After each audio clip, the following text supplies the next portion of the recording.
Et pour le rapport numéro 1, je vais donc passer la parole à Monsieur Bonapfou.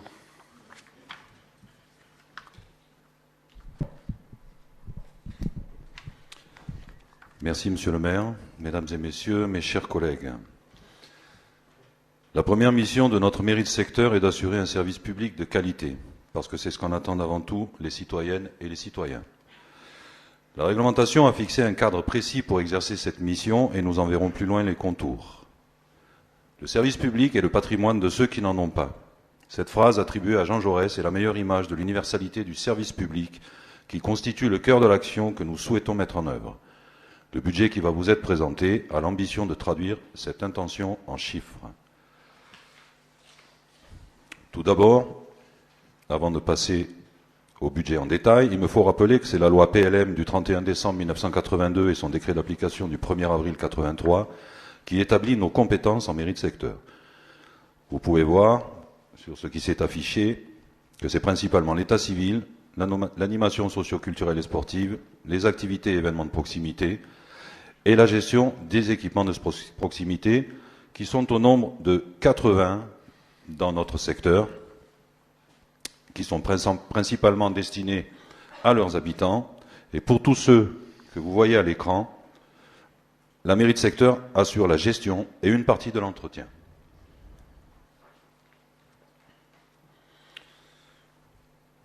Le deuxième périmètre dans lequel nous devons œuvrer pour le budget, c'est un exercice budgétaire, c'est de la comptabilité publique, et cette comptabilité doit répondre à des principes généraux. L'équilibre, l'annualité, la spécialité, l'universalité, l'unité et la sincérité. Par souci de cohérence et de lisibilité, le budget est présenté à périmètre constant autour des grandes masses qui vous avaient déjà été présentées en 2021. Néanmoins, dans la mesure où l'organisation des services va évoluer en 2022, la répartition de l'enveloppe budgétaire sera également présentée en fonction de cette nouvelle organisation à la fin de mon intervention. Au-delà du budget, 3 grands moments administratifs nous attendent dans l'année. Le renouvellement des marchés, les projets de services et les réunions de programmation de travaux avec nos partenaires. Et je ne reviendrai bien évidemment pas sur la comptabilité carbone déjà évoquée par Monsieur le maire.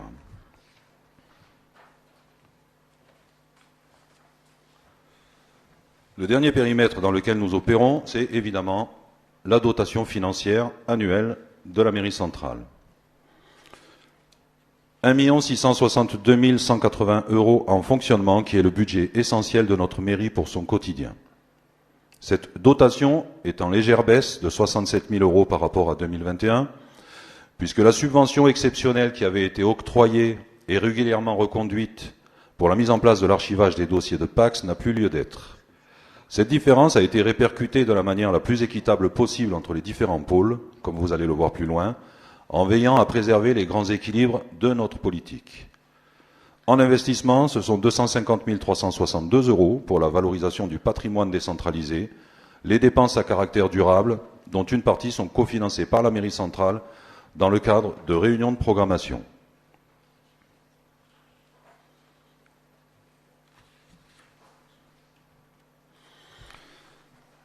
On peut passer à la diapositive suivante. Le premier grand pôle de dépenses, c'est l'administration générale.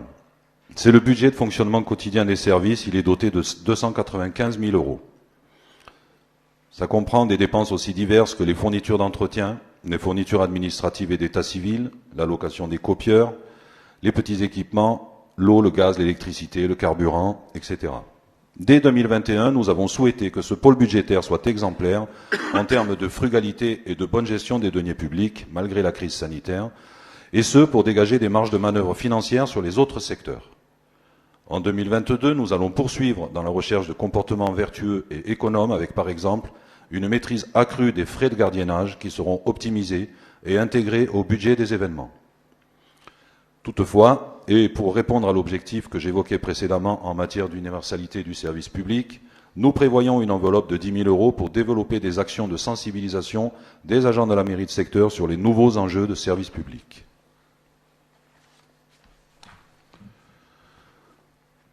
La grande masse financière suivante c'est le pôle information et transparence, doté de 123 000 euros.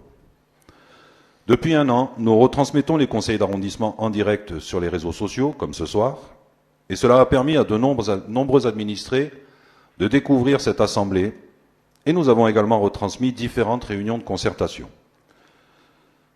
La refonte du site Internet nous permettra de réaliser des économies de maintenance. De plus, la réalisation en interne de certaines missions précédemment réalisées par des prestataires extérieurs sera rendue possible grâce à une évolution des fiches de poste. Ceci nous permet donc de garder une ambition importante dans ce domaine tout en maîtrisant les coûts.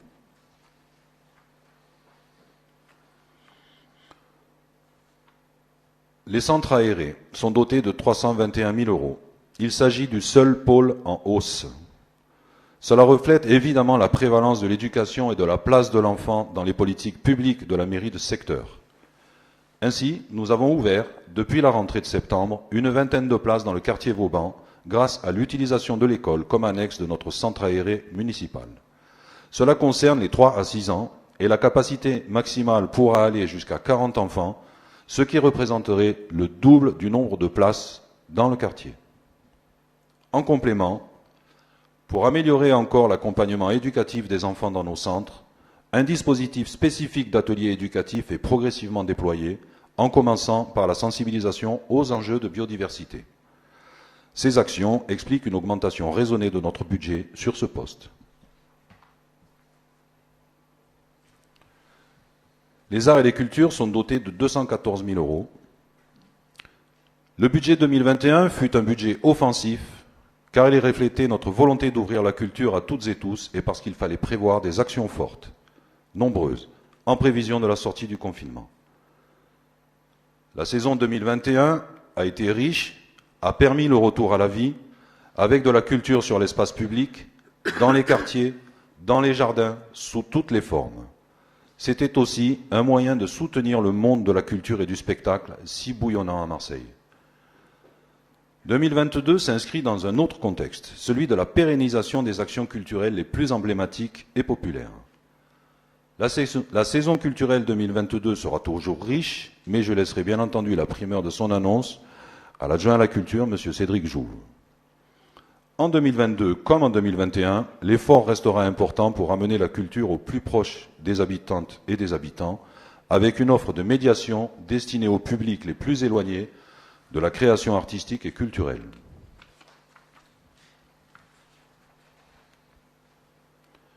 Les centres d'animation et la vie associative sont dotés d'un budget de 324 000 euros. Il demeure un service public fort de la mairie de secteur grâce à un maillage de 12 centres et de centaines d'usagères et d'usagers. Un diagnostic détaillé a été réalisé en 2020 et 2021 pour rééquilibrer l'offre et la diversifier. En 2022, nous pérenniserons le programme d'accès au sport pour toutes et tous, tout comme les cycles d'événements féministes ou d'éducation à la santé. Surtout, grande nouveauté, nous lancerons une nouvelle offre de services publics dans nos centres d'animation dans le but d'apporter une aide aux administrés pour leurs démarches administratives et de favoriser l'accès aux droits et à l'accueil social de proximité.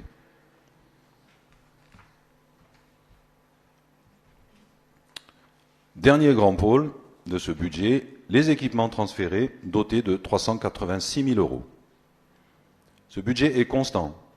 Après une année 2021 avec de nombreux travaux de remise en état et d'entretien de nos équipements transférés, l'effort doit continuer sur nos centres d'animation, nos centres aérés et nos espaces verts.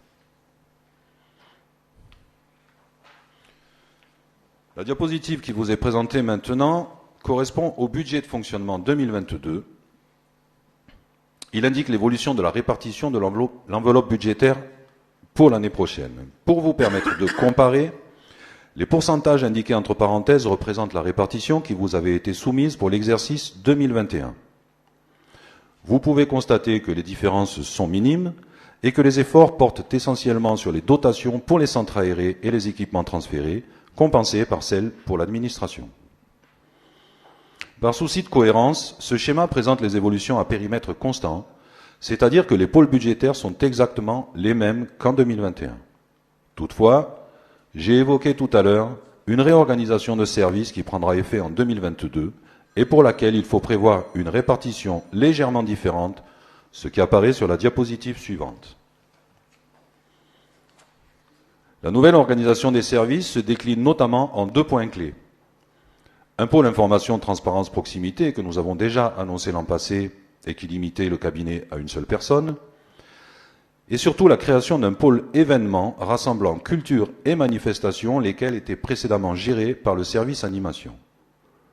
Il était donc logique que soient transférées les dotations financières correspondantes du pôle centre d'animation au pôle événements et culture. L'objectif est bien entendu de rationaliser les dépenses, de mutualiser les processus et de gérer au mieux les calendriers. Nous abordons maintenant la dotation d'investissement, qui est d'un montant de 250 362 €.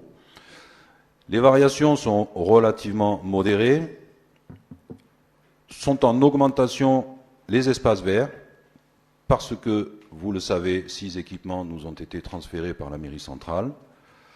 La baisse correspondante s'effectue plutôt sur les structures d'investissement, puisque 2021, je vous le disais, a donné lieu à de nombreux investissements dans ce domaine.